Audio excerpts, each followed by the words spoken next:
The morning was bitter and gray, with rain spitting from the sky like tiny needles as Thomas Grant shuffled down the back alley behind the rundown apartment complex he'd maintained for over 20 years. Retired now, he still took these walks, out of habit, out of nostalgia, out of loneliness. The city moved around him indifferently, horns blaring in the distance and footsteps echoing from busy sidewalks. But as he passed the dumpster near the chain-link fence, something made him stop.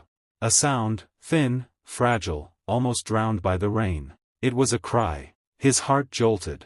He paused, listened again, then stepped closer. As he moved aside a broken crate and peeled back a damp sheet of cardboard, his breath caught in his throat.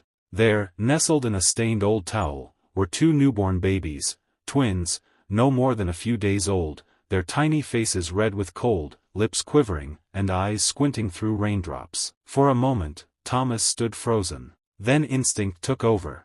He dropped to his knees, lifted them gently, and cradled them against his chest. They were ice-cold, their cries weakening, but they were alive. Alive. He ran, faster than his legs should have allowed at his age, straight to the nearest hospital 2 blocks away, shouting for help as he burst through the emergency entrance. Nurses rushed in, doctors followed, and the babies were whisked away in warm blankets and wheeled into intensive care. Thomas stood there, soaked and shaking, answering every question the police threw at him, unable to stop picturing the alley, the wet concrete, the towel, those tiny hands clinging to life. News spread quickly. The twins had no identification, no note, no sign of a mother. They were left to die, until Thomas found them. Though he was too old to adopt, he visited them every day in the NICU, watching them grow stronger. He named them in his heart, Hope and Chance. When they were eventually placed with a loving foster family, he kept his distance, but never stopped checking in, writing birthday cards, dropping off gifts anonymously. The world moved on, but Thomas never forgot. The memory of their cries, and the warmth of their fragile bodies in his arms, stayed with him every single day.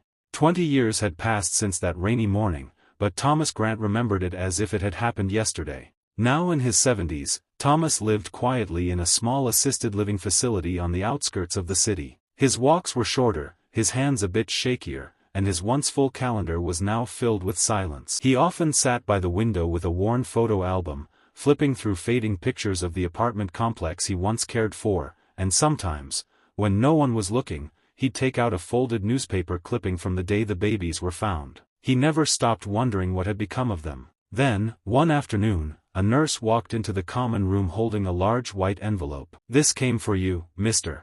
Grant," she said, placing it gently in his lap. The return address was unfamiliar, but the handwriting, neat, careful, felt warm.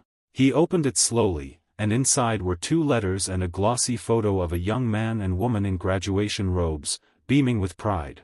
The letters began, "Dear Mr. Grant, we are the babies you found 20 years ago." His heart stopped. Their names were Maya and Luca, and they knew everything, because their adoptive parents had told them the story of the kind man who had saved their lives. They had grown up loved, but also curious, always wondering about the man who gave them a second chance. Maya had just graduated from medical school. Luca had founded a non-profit to support abandoned children. Both of them had followed paths shaped by that one act of kindness. And now, they were writing to say thank you, and to tell Thomas they were coming to see him. Tears welled in his eyes as he reread the letters over and over. Days later, when they arrived, he recognized them instantly, not from their faces, but from their eyes, full of life and light. They rushed into his arms, embracing him with a warmth he hadn't felt in decades. "You saved us," Maya whispered. "No," Thomas replied softly, his voice cracking. "You saved me." The meeting made local news, then national headlines, but for Thomas, the real reward wasn't attention. It was knowing that in a world so often blind to suffering, one small act had created a legacy of love.